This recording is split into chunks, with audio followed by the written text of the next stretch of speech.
Hi, good afternoon. My apologies. Laura Thomas, Director of the Office of Sustainability. We were discussing this paper, so I did not hear that, but we are on the Virginia Friendly Landscaping paper.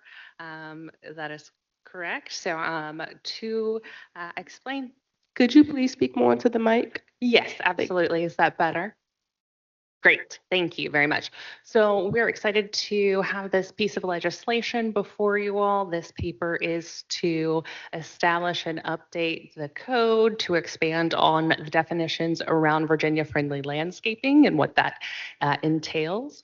The overall intent of this paper is to reduce the workload burden and to reduce the impacts on community members that are getting fined for getting cited for having landscaping that's over 12 inches. So this could be at somebody's home, in their property, the grass, weeds, et cetera, are going over the 12 inches. Code enforcement goes out. We record that. We will go out again and fine, and eventually we will ourselves go out and mow those yards. And so we're trying to mitigate that by allowing those folks to have an alternative option, which is to certify with this program, and they are able to then install a native landscape that is better for the environment, and that does not trigger the 12-inch code violation. So it's to give an additional avenue to those folks that are experiencing that overgrowth. We work extensively with PDR and ensuring that code enforcement has had an opportunity to review, and we have before you what our due diligence has determined to be the best requirements, including setbacks, registration, the work that the Office of Sustainability will do, including promoting it, ensuring there's a registry list, and other elements. We do have, I believe, a visual of what this could look like as well, but that I believe is right up there for you all if you'd like to take a look. Great, you all have that. And then we have another staff member here if you'd like to ask some technical details about the program development as well. Madam Clerk, let's do public comment. We'll come back to you with questions. Is there anyone that would like to speak in opposition to item one? Is there anyone that would like to speak in support to item one? Please approach the podium and state your name for the record. Good afternoon. My name is Robin Allman. I live in the 5th District, across from the City Stadium. I have owned the property for 8 years, and I am moving it towards native plants. I assume I have 2 minutes. Is that right? Okay. I heartily embrace the move to encourage native plants within the city, but I am concerned with 4 specific items. Number 1, Section D states that you need to remove detached limbs and things like that. Eliminating dead branches, which is an important part of shelter for wildlife, would be competing with the National Wildlife Federation certification that you require later. So that needs to be clarified. Section FIV includes the setback of at least 5 feet from all property lines. 5 feet is really a lot of space. Where does it start? Where does it end? Is there a grandmother clause? Because I have native plants in the hell strips and in my yard that fit within the 5 feet. This would require me to remove more than 18 kinds of plants, not individual plants, but kinds of plants. Section FV sets an extremely high bar. It says that at least 80% of total plant species located on the subject property must be comprised of native plants. First, it should say Virginia native plants. But second, 80%, I have 6 pages of native plants listed in my yard, and I don't think I'm anywhere near 80%. So this would be a high bar for somebody who's just starting out. And how do we get from the starting out to 80%? Is there a process? You can't get certification until you have a certain amount. The Homegrown National Park requires 60% or 66%. So can we find someplace in between? And how do we go from 0 to 80 or 0 to 60 or whatever number you all come up with? Finally, let's see, sorry. Go. 30 Third, seconds. yes.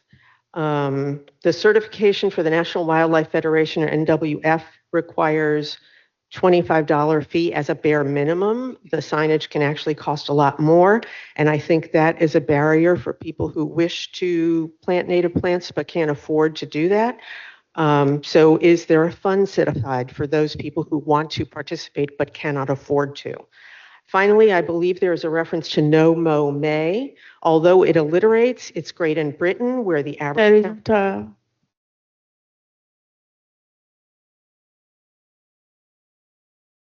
Thank you so much. Thank you.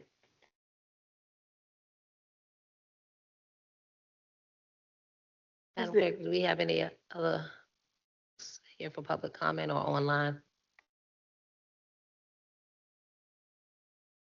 Yes, please approach the podium and state your name for the record.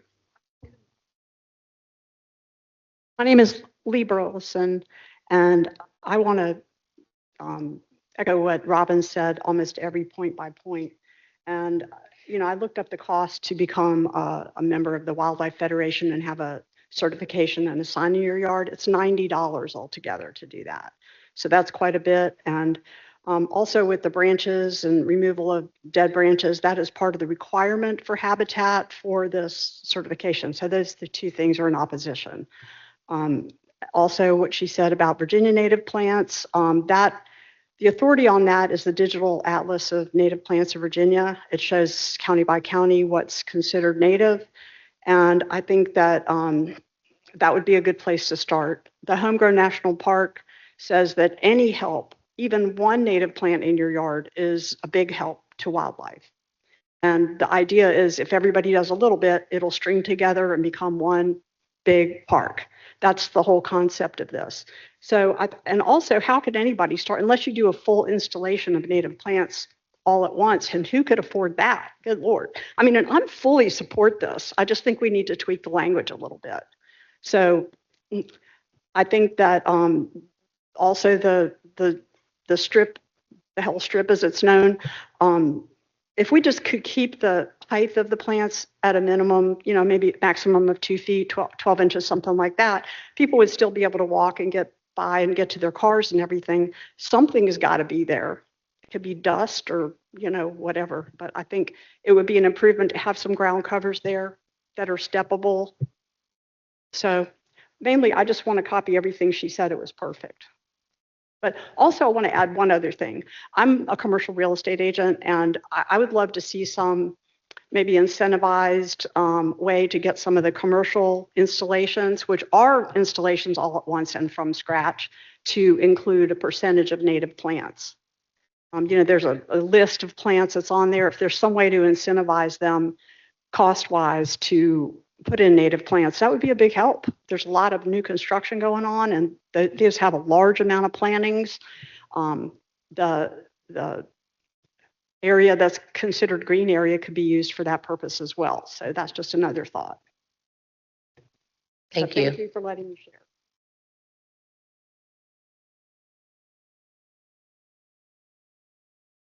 Do we have anyone else, Madam Clerk? No, we do not. The public hearing is now closed. Bring back to the committee.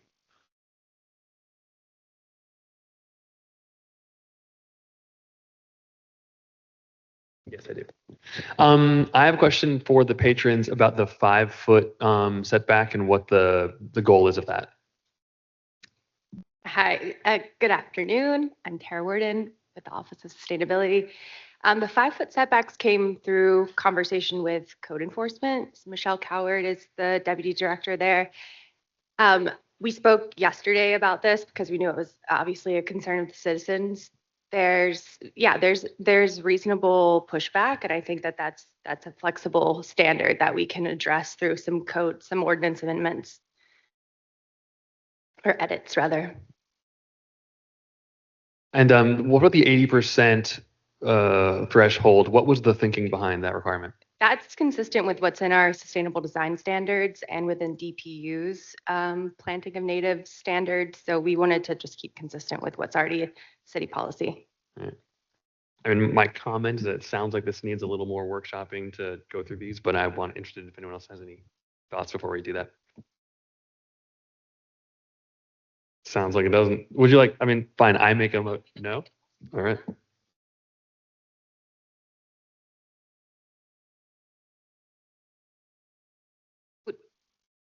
Well, my question was the 80% standard, and they answered that. And then I just made a comment that sounds like this needs more time, but I was interested to hear what everyone else thought. I don't know. So what is the address of the property? This is a citywide amendment to. So it's our citywide. ordinance. Yes. So the creation of the Virginia Friendly Landscape, establishing that, maybe the city can help me with these questions. Yeah, whether or not we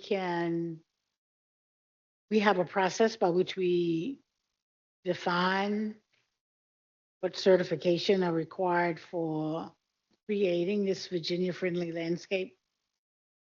There's an application process. This ordinance approach stemmed from alignment with our VA Green 2050, our climate equity action plan, and Richmond 300, and the sustainable design standards that are part of the city policy. The intention was to give basically an off-ramp for residents that are getting cited for violations of the tall grass and weeds ordinance. So as the ordinance is currently written, it gives an exception to violations of the tall grass and weeds ordinance. That's currently, it states if you grow weeds over 12 inches, you can get fined by the city. I think the first infraction is $50, and then all following infractions are $250 per fine. So fees can rack up, with a substantial amount over some time. And code enforcement has pulled 311 tickets. So the evidence suggests that this is an ongoing concern from residents, that they're getting cited for things like this. So we wanted to give an off-ramp that, brings benefits to our ecosystem and provides pollinator benefits to the wildlife around. So the way that it's set up, if I could just give a general overview, if there's some confusion, is that the standards that are established in the draft ordinance at your table, it establishes a framework wherein a third-party certification system already exists. So the National Wildlife Federation has a pollinator certified process. So they have different standards, and I have my subject matter expert here, Daniel Klein, he could actually tell you what all those standards are. And with the way that process is structured, it offloads the requirement from our code enforcement team to be trained and skilled in a way that would allow them to eyeball. It would have a little sign outside of it. So it's a sort of a way to market it as a pollinator meadow or garden or whatever the sort of eco benefit is, but also is an easy way for us to relieve the administrative burden associated with permitting another type of landscape alternative. Did that answer your question?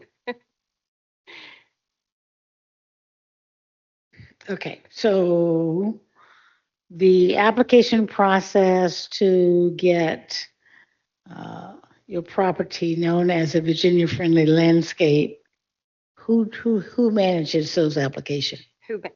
So the way that it's set up in the ordinance is that a third-party certification process that it currently exists outside of the city's process would be used. An applicant would apply through the National Wildlife Federation, the NWF, where they provide for $25 fee, and you receive a certification and a sign that you then install in your yard. This notifies the city that this is a certified National Wildlife Federation landscape. And then we have a form that would be on our website and on the city's website on rvagreen2050.com, wherein residents could register their gardens as their certification. So there's a sort of a feedback loop on an online portal.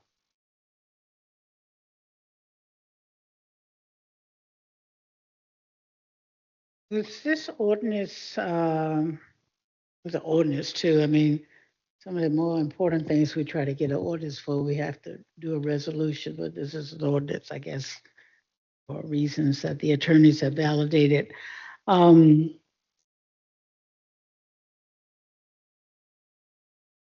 Tell me, why are we doing this? What benefit is this going to be to the city? And are there property owners in the city who are seeking this service? And to what degree are we aware of that? Yeah, I'll let Daniel Klein answer that. Hi there, I'm Daniel Klein. I'm a sustainability coordinator for our office, and I helped draft this. Can you hear me okay? I'm Daniel Klein. I'm a sustainability coordinator with our office, and I helped draft this ordinance. So I'm going to give You should be able to move the mic Oh, to adjust to you. Sorry, how's that?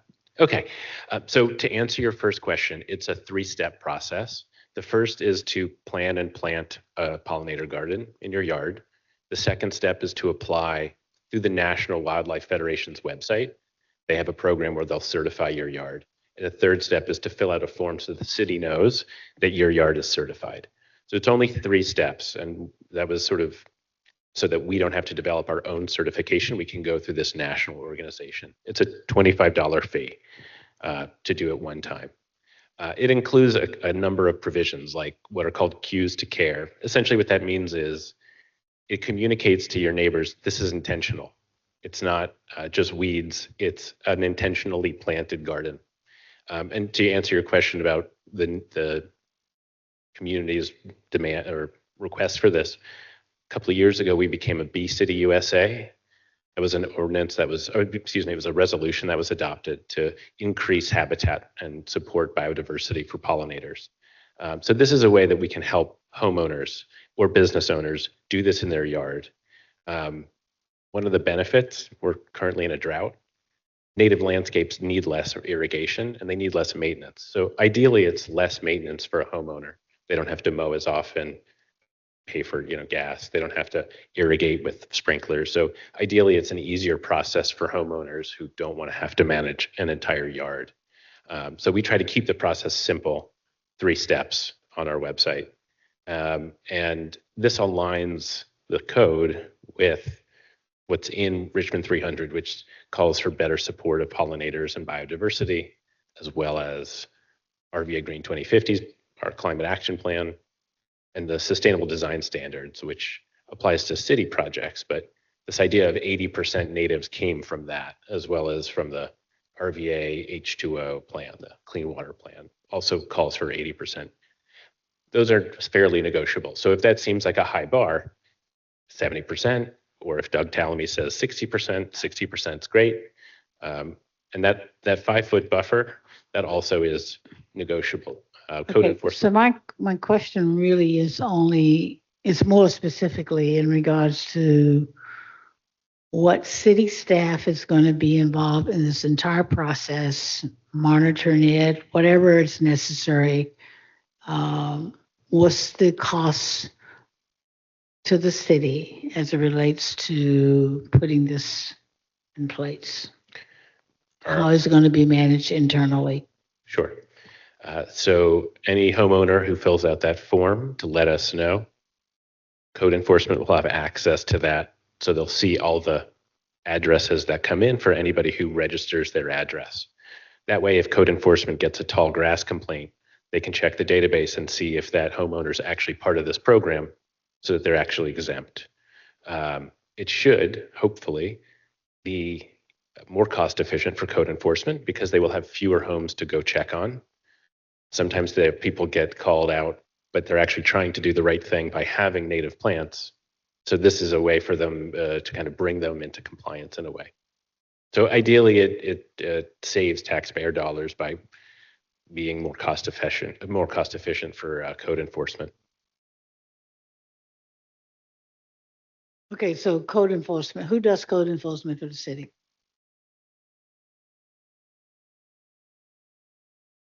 So is code enforcement aware of this and familiar with what is any adverse impact that we need to know of as it relates to this? Sure. MJ Vaughn, Director of Planning Development Review. So our team, specifically Michelle Coward, she's our Deputy for Property Maintenance and Code Enforcement, has been working with the Office of Sustainability. I've also reviewed the ordinance. I think what it does is it's a benefit for us that, as Mr. Klein said, that when we go out and somebody calls in tall grass, we can look in our database and say, all right, nope, it's not tall grass, it's not weeds, it's actually part of native landscaping, it's part of a pollinator garden, so that they would be exempt from citation. Our staff, I'll just say, does not have the time to go through and get fully trained on what is, all the nuances of native landscaping, because actually some codes are defined as weeds, but they're actually very helpful. And so this, I'll say, just helps our team be very clear on what is permitted and what is not permitted. And so that is, and I think part of the discussion about, signage and things like that was to help also illustrate neighbors, right? Before you call it in saying, oh, I see this is, I'll say official native landscaping. So it would be exempt from that tall grass ordinance. So our teams have worked together, and I think this would be beneficial for us and also efficient in terms of how we do enforcement on our team. Thank you. I have a couple of questions, Daniel. Yeah. The first question I have is, well, one, thank you for the presentation and the information that you provided. I would like to ask, I don't know, someone on your team mentioned, and maybe this might be PDR, but that this stems from people ultimately being fined for tall grass. I guess my first question is, I remember we talked about when code enforcement goes out, it was to my understanding that they don't immediately give somebody a ticket, that you go and you get a warning. So, or is that a different type of code enforcement? Do y'all do code enforcement for this particular enforcement different than we do if it's business or whatever? Sure. We do not provide warnings. Is that warning? We do not provide warnings. So as it's laid out in city code currently, it is civil penalty. So if our inspectors go out and they see it, they cite it. And so I think that's one of the issues in terms of, I think this might help, and in terms of, right, not having to do that citation right away. But in terms of certain penalties that are civil penalty, we do not provide a warning. We do cite right away. So how, for Daniel, how will the city be able to encourage more climate friendly and native landscaping practices without creating barriers, specifically for renters, vulnerable residents and homeowners with smaller urban lots? Sure. We've built a website for this, pending this is ordinance's approval. That website will go live on it's a web page on our website. And we have a robust community engagement plan that goes along with this, mostly connecting with a lot of the current environmental groups that work with invasive and native plants to help get the word out. Ideally, this costs less than simply mowing a normal yard. And so in terms of equity and in terms of access, this can save this can save residents money by making this kind of turf grass conversion. So in terms of access, we'll do a big kind of push through our communication channels and our external stakeholders to get the word out. In terms of helping homeowners pay for these, there's a program called VCAP, and there's a stormwater utility credit that can help cover the cost or reimburse folks for rain gardens, which is one of the 3 types of Virginia friendly landscapes that we laid out. One is rain gardens, one is pollinator gardens, and one is wildflower meadows. So there's some existing programs that can help cost share. I'd love to see more, but that's where we are currently. Okay. And then what about, and I think Director Bonk mentioned it about training. What are the plans, to provide training to code enforcement, particularly when we enforce this new ordinance? How's, making sure that it's consistent and equitable, And like, what does that actually mean Sure. in context? Our office has spoken with code enforcement about providing some training for the code enforcement team. There's a program called the Chesapeake Bay Landscape Professional Program that teaches about native plants, invasive species, and stormwater best management practices. There's a one-day course that covers all of that, and so we're hoping to help cover that for code enforcement. The other opportunity that we're hoping to maximize is that pending this adoption, we're hoping to do a native planting at City Hall, and that could be ideally a workshop for city staff to come out and see the plants go in the ground.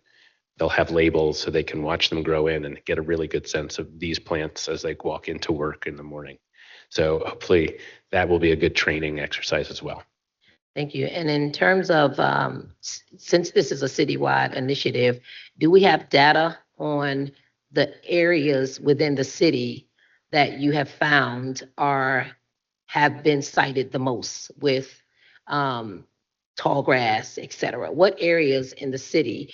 Because I would like to maybe see if we could get that data to determine, again, it's always about equity. And so I would like to know what areas across the city are we seeing the most enforcement as it relates to tall grass and fines? That's a great question. I have the data back at my computer.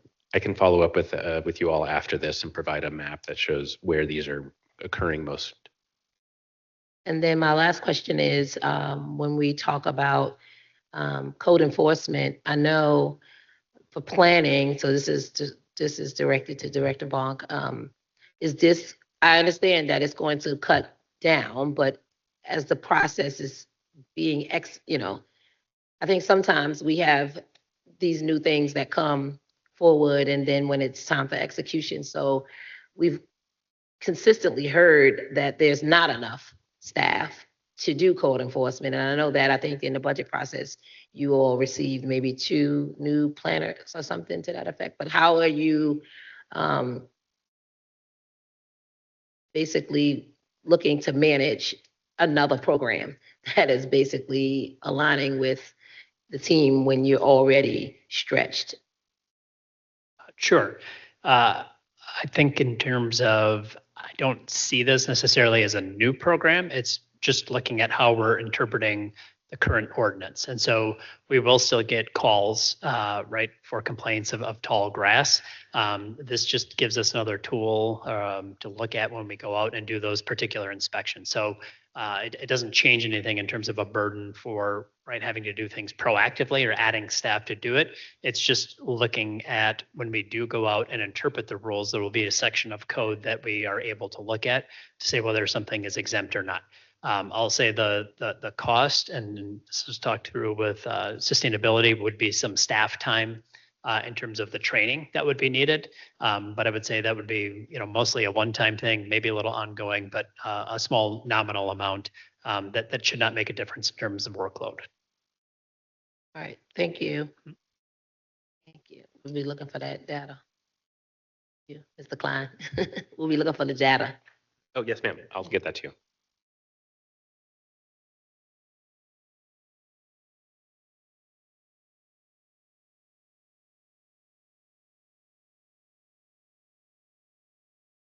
I think this is a great idea. I love that we are trying to promote more pollinator gardens to reach our goals of being pollinator friendly, to have, that type of biodiversity. I do think that there are details that we could benefit from improving. It's even possible that this might benefit from going to a urban design committee or sustainable resilience commission, or at least back to this committee 1 month later with some possible edits. So I think that we should continue it. And I guess I'm interested to know if you all think it'd be wise to actually engage something like the Urban Design Committee or Sustainability, or if it would be enough for us to just take this back for some edits within the council. I would say that if we're going to continue it, we're going to continue it, not necessarily outline, like sending it to another commission to come back. If we're going to continue it, we should continue it with the request that we asked the department for. So that Great. Well, then I appreciate that, and I agree. And I would like to make the motion that we continue this to for 1 month, so that we can engage with their administration and make a few more amendments. I'll support his motion. I think we just need to be clear what we want, information we want to be answered. I'm not sure I know exactly what that is, but I think it's important that we do that so that when it does come back, we know what additional information specifically that we are looking for in order to make a decision. So, So I'll just add really quick, if we can get that data before the next meeting, that would be part of, I guess, what we're looking at.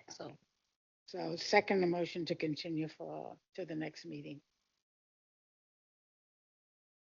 The committee is voting on the motion to continue item 1, ordinance 2026-113, to the June 16th, 2026 Land Use, Housing, and Transportation Standing Committee meeting. Mr. Breton, Aye. Vice Chair Robertson, Chair Jones. Aye. That motion has been approved. Thank you, Madam Clerk. Can we move to the second paper?